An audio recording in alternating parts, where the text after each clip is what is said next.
अस्सलाम वालेकुम everyone, I am Samreena. उम्मीद है आप सब खैरियत से होंगे। आज का जो हमारा कंसर्न टॉपिक है बहुत ज़्यादा इम्पोर्टेंस रखता है ये, and that is vicious circle of poverty. ठीक है, तो ऐसा कौन सा सर्कल होता है जो जिसमें यू डिज़ीज़ जो हैं वो फंस जाते हैं और वो पुअर से पुअर होते जाते हैं। तो उसे आज हम स्टडी करने लगे हैं। इन सिंपल टर्म, ऐसा सर्कल है जिसमें पुअर इकोनॉमी मींस कि वो एक सर्कल में फंस जाते हैं। मींस यहाँ हम अंडर डेवलप कंट्रीज़ की बात कर रहे हैं, ठीक है, लाइक बैकवर्ड इकोनॉमीज़। तो यहाँ पे ये याद रहे कि हम डेवलप्ड इकोनॉमीज़ की बात नहीं कर रहे, we are talking about the underdeveloped economies. तो अंडर डेवलप्ड इकोनॉमीज़ इस सर्कल में फंस जाती हैं और कभी डेवलपमेंट की तरफ जा ही नहीं पाती, या फिर वो डेवलपमेंट अचीव कर नहीं पाते। ठीक है, अब क्या रीज़न्स हैं, ऐसा क्यों होता है? तो अगर रीज़न की बात करें तो according to the economist there is low level of income और low level of economic activities in under develop economies. ठीक है, तो कुछ इकोनॉमिस्ट का ये मानना है कि ऐसी कंट्रीज़ में इकोनॉमिक एक्टिविटीज़ जो होती हैं वो बहुत ज़्यादा लो होती हैं, और वही रीज़न होता है जिसकी वजह से वो एक ट्रैप में फंस जाते हैं, एक सर्कल में फंस जाते हैं, और मींस कि उसी के इर्द गिर्द वो घूमते रहते हैं और कभी भी वो डेवलपमेंट अचीव नहीं कर सकते। ठीक है, so here the some definition is there in economics. The cycle of poverty is the set of factors or events by which poverty once started is likely to continue unless there is outside intervention। यानी कि जब एक circle start होता है poverty का तो वो वैसा ही चलता रहता है, इकोनॉमीज़ उसी के इर्द गिर्द मूव करती रहती हैं तब तक जब तक कोई एक्सटर्नल या आउटसाइड जो है उनकी तरफ से कोई इंटरवेंशन ना हो, या फिर उनकी तरफ से कोई ऐसा मींस के प्लान ना किया जाए जिसकी वजह से वो उससे बाहर निकल सकें। अदरवाइज़ अंडर डेवलप कंट्रीज़ जो होती हैं वो अंडर डेवलप ही रह जाती हैं, वो पुअर ही रह जाती हैं। ठीक है, families trapped in the cycle of poverty, families भी उसी सर्कल में फंसी हुई होती हैं। हैव ईदर लिमिटेड और नो रिसोर्सेज, या तो उनके पास लिमिटेड रिसोर्सेज होते हैं या फिर होते ही नहीं हैं। There are many disadvantages that collectively work in a circle process, making it virtually impossible for individual to break the cycle। तो एक इंडिविजुअल के लिए इम्पॉसिबल हो जाता है कि वो उस सर्कल से निकल के वो बाहर आ सके या फिर डेवलपमेंट अचीव कर सके। ठीक है, उनके पास सोर्सेज होते ही नहीं हैं या फिर लिमिटेड होते हैं। तो according to the principle of vicious circle of UDGs, level of income remains low which lead to level of saving and investment. अब आपको पता है कि जितनी हमारी इनकम होती है उसी लिहाज से हम सेव भी करते हैं और इन्वेस्टमेंट भी करते हैं, ऐसे ही है ना। लेकिन होता क्या है कि उनकी इनकम लेवल इतना लो होता है तो वो कभी भी सेविंग और इन्वेस्टमेंट जो अपनी इंक्रीज़ कर ही नहीं पाते। So low investment lead to low productivity. तो ये आगे हम इसको डिटेल में देखते हैं कि ऐसा होता क्यों है।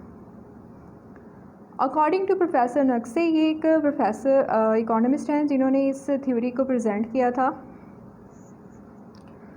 तो they are saying it implies means a circle where forces tending to act and react one other in each way to keep poor countries are more poorer.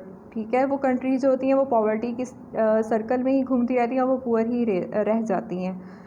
तो यहाँ पे एक सर्कल है जिसको हम ज़रा स्टडी कर सकते हैं, that how the circle is there and how it works and why it can't break and what are the reasons, like all these things are here। like सबसे पहले हम देखते हैं रियल इनकम। अब यहाँ पे अगर हम बात करें तो यहाँ पे रियल इनकम क्या है, लो है। ठीक है, हमने यही देखा है। हम एक यू डिज़ीज़ की हम यहाँ पे बात करें तो आप एक एग्जांपल एक इंडिविजुअल की भी ले सकते हैं। एक पुअर है, लाइक पुअर सेक्शन है या कोई फैमिली है, उसकी लो रियल इनकम है। ठीक है, तो वो क्या करेगा, उसकी सेविंग भी लो होगी, लो बाइंग पावर होगी, उसके पास पावर नहीं होगी कि वो परचेज़ कर सके, वो उतनी ही परचेजिंग करेगा जितनी उसकी इनकम है। तो लो डिमांड करेगा, डिमांड लेवल भी उसका इंक्रीज़ नहीं हो पा रहा है। ठीक है, ऐसा ही है ना कि जिसकी इनकम ही लाइक 10,000 है, अगर हम अपनी पाकिस्तान इकॉनमी की बात करें, एक इंडिविजुअल की हम बात ले रहे हैं। ठीक है, तो लो रियल इनकम है तो वो क्या करता है, वो सेव भी लो करेगा या तो सेव करेगा ही नहीं। परचेजिंग पावर उसकी कम है, वो कम पैसे जो है वो खर्च कर सकता है और डिमांड भी उसकी लो है। तो जब इकोनॉमी इंडिविजुअल्स की तरफ से लो डिमांड आ रही होती है तो इन्वेस्टमेंट भी लो होती है, ठीक है। तो इस तरह से कैपिटल एफिशिएंसी भी नहीं होती और लो प्रोडक्टिविटी होती है। फिर जब लो प्रोडक्टिविटी का मतलब ये है कि एम्प्लॉयज़ को हायर नहीं किया गया, एम्प्लॉयमेंट लेवल यहाँ पे जनरेट नहीं हुआ, लोगों को इनकम लेवल नहीं मिला और दोबारा से क्या हो गया, लो रियल इनकम, ठीक है। तो ये ऐसा सर्कल है जिसमें एक जो है पुअर सेक्शन या फिर पुअर सोसाइटी या फिर यू डिज़ीज़ जो है वो इसी में ही मींस के फंस जाते हैं और वो इससे बाहर नहीं निकल पाते। ना उनके पास इतना पैसा होता है कि वो ज़्यादा सेव कर सकें, ज़्यादा इन्वेस्टमेंट की तरफ जा सकें या फिर एम्प्लॉयमेंट जनरेट कर सकें और फिर उस तरह इनकम लेवल बढ़ सके, ऐसा उनके लिए पॉसिबल नहीं होता है, ठीक है। तो this is basically the vicious circle. अब अगर हम बात करें कि मेजर कॉजेज़ क्या हैं इसके, तो 3 major causes are there. First one is supply side of vicious circle, second is demand side of vicious circle and then market imperfection. तो वन बाय वन हम इसको देख लेते हैं कि किस तरह से कॉज करते हैं पॉवर्टी को। सप्लाई साइड,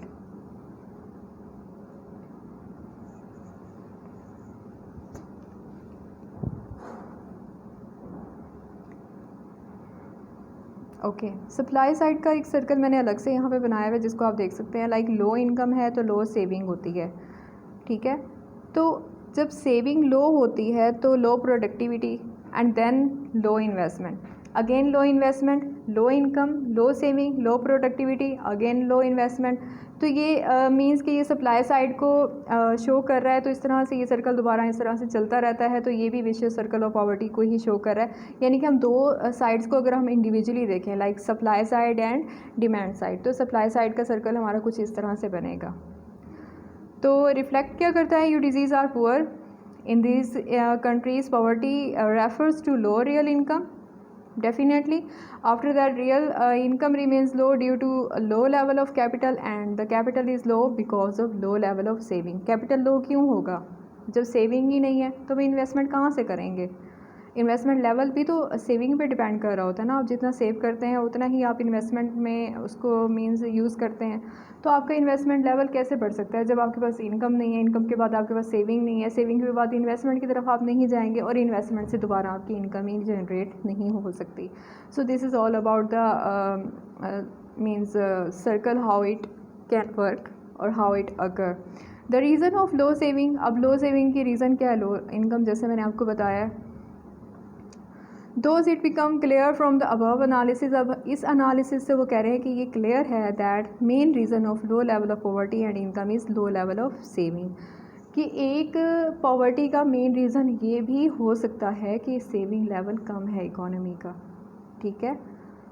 तो हम उन्हें फोर्स भी नहीं कर सकते यहाँ पे सेविंग करने के लिए कि आप सेविंग करें तो हम पॉवर्टी से निकल सकते हैं। वो कहाँ से सेव करें, जिस सेक्शन की बेसिक नीड ही कंप्लीट नहीं हो पा रही, वो अपनी बेसिक नीड को पूरा नहीं कर पा रहे, then how can move for the saving. So saving level will be low and indirectly the poverty will be occur on there society. So consequently, investment is not possible in production channel. Man can save only when the real income exceed consumption.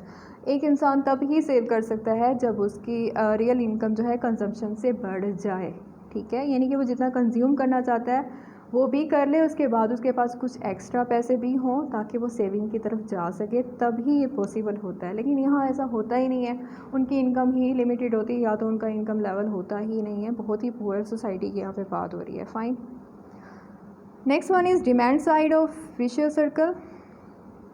पहले हम इसकी diagram को देख लेते हैं कि यहाँ कैसे ये मीन्स सर्कल जो है उसका बनता है। लाइक लो लेवल है, ठीक है, लो लेवल ऑफ इनकम है। आपकी इनकम जब कम होती है, पहले तो हमने सेविंग को देखा है, अब यहाँ पे डिमांड को देख रहे हैं। तो आपकी इनकम जब कम होगी तो आप डिमांड भी तो कम करेंगे, ठीक है। आप कभी भी मार्केट में जाके पैसे आपके पास जब होंगे नहीं, आप परचेजिंग कैसे कर सकते हैं।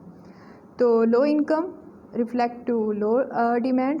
आफ्टर दैट लो इन्वेस्टमेंट, जब लोगों की तरफ से डिमांड ही नहीं है तो इन्वेस्टमेंट लेवल यहाँ पे लो होगा, and then automatically the productivity will be low. तो प्रोडक्टिविटी लो होने का मतलब यही है कि ना एम्प्लॉयमेंट है, लोगों को रोज़गार नहीं मिल रहा, उनकी इनकम लेवल नहीं बढ़ रहा और दोबारा से लो लेवल ऑफ इनकम जनरेट यहाँ पे होगा। तो मीन्स कि यहाँ पे कोई भी जो है एक्सटर्नल फोर्सेस नहीं बने जिससे क्या हो सके कि हम पॉवर्टी से बाहर आ सकें। तो इस तरह से ये सर्कल में ही एक पुअर सोसाइटी जो है ये मीन्स कि इसमें ही घूमती रहती है और इससे बाहर वो निकल ही नहीं पाती है। उनके पास ऐसे रिसोर्सेज ही नहीं होते कि उन्हें इन्वेस्टमेंट लेवल बढ़ा के एम्प्लॉयमेंट जनरेट कर सकें, लोगों को एम्प्लॉयमेंट मिल सके और उनकी इनकम लेवल बढ़ सके और फिर वो दोबारा से सेव कर सकें। ऐसा यहाँ पे पॉसिबल हो ही नहीं पाता। ठीक है, thus the investors do not establish industries on large scale. Investor जो हैं वो इंडस्ट्रीज़ जो है इस्टेब्लिश नहीं करेंगे। जाहिर सी बात है, जब डिमांड ही नहीं है इकोनॉमी की तरफ से या कंज्यूमर की तरफ से तो इन्वेस्टमेंट क्यों बढ़ाएंगे। एंड प्रोडक्टिविटी रिमेन्स लो, अब यहाँ पे प्रोडक्टिविटी लो रह जाएगी, and so the income level as well. अब जब प्रोडक्टिविटी नहीं है तो एम्प्लॉयमेंट जनरेट ही नहीं हो रही तो इनकम लेवल भी लो है, वही सारी बात जो है। तो professor Nurkse has cited many example, for instance an interview, यानी कि यहाँ पे कुछ एग्जाम्पल भी दी गई हैं। लाइक फैक्ट्री है तो वो क्या कर रही है, मीन्स के अनेबल है to purchase shoes like all these. तो मीन्स वही रीज़न है, चाहे आप शूज़ की बात करें या किसी और भी चीज़ की बात करें, प्रोडक्ट की जब डिमांड ही नहीं होती तो उसकी प्रोडक्शन में इजाफा नहीं हो सकता। यहाँ पे एक आयरन और स्टील की भी बात की गई है, तो इस एग्जांपल को आप देख सकते हैं। Like so in under developed countries on demand side low purchasing power of the people result in low productivity. ठीक है, तो मीन्स के लो परचेजिंग पावर लो प्रोडक्टिविटी जो है वो उससे लो प्रोडक्टिविटी होगी और ऑटोमेटिकली लो इनकम। तो फिर इस तरह से ये सर्कल दोबारा से वैसा ही दोबारा उसी एंड पे चला जाता है जहाँ से वो स्टार्ट हुआ होता है। अब यहाँ पे मार्केट इम्परफेक्शन की बात हो रही है, इसकी भी डायग्राम हम देख लेते हैं मार्केट परफेक्शन की। अब यहाँ पे देखिए मार्केट इम्परफेक्शन से क्या हुआ है, low productivity means definitely low income, then together अब हम यहाँ पे डिमांड और सेविंग दोनों को लेके चल रहे हैं। लो डिमांड, लो सेविंग, लो इन्वेस्टमेंट। ठीक है, इन दोनों की तरफ से जब लो रेशो होगी तो इन्वेस्टमेंट लेवल भी लो होगा और उसकी वजह से क्या होगा, लो कैपिटल फॉर्मेशन और दोबारा से मार्केट इम्परफेक्शन। तो यहाँ पे कैपिटल डेफिशिएंसी हम शो करें कि यहाँ पे कैपिटल जो है वो इम्प्रूव ही नहीं हो पा रहा। तो ये भी एक सर्कल है, ठीक है, जिसमें हमने डिमांड साइड और सेविंग साइड दोनों को इसमें मीन्स टुगेदर हमने देख लिया है इस सर्कल में। So it was all about the vicious circle of poverty. There are three main reasons which we have studied, that how these reasons can lead a poor economy to the poor as well. वो poor ही रह जाती है, वो अपने circle में ही घूमती रहती है जहाँ से उसका स्टार्ट हुआ होता है और वहीं पे ही वो जाके दोबारा से वो एंड हो जाती है। उनकी कोई भी उनको ऐसा मीन्स के रीज़न नहीं मिलता, या फिर जब तक कोई बाहर से या आउटसाइड से उनको कोई ऐसे मीन्स लाइक एड या फिर कोई भी सपोर्ट नहीं मिलती, तब तक वो अपने सर्कल से बाहर नहीं निकल सकते। तो नेक्स्ट वीडियो में हम देखेंगे कि विशियस सर्कल ऑफ पॉवर्टी से हम कैसे बाहर निकल सकते हैं। But till now this topic has been finished. Thank you so much for watching this video and अल्लाह हाफिज़।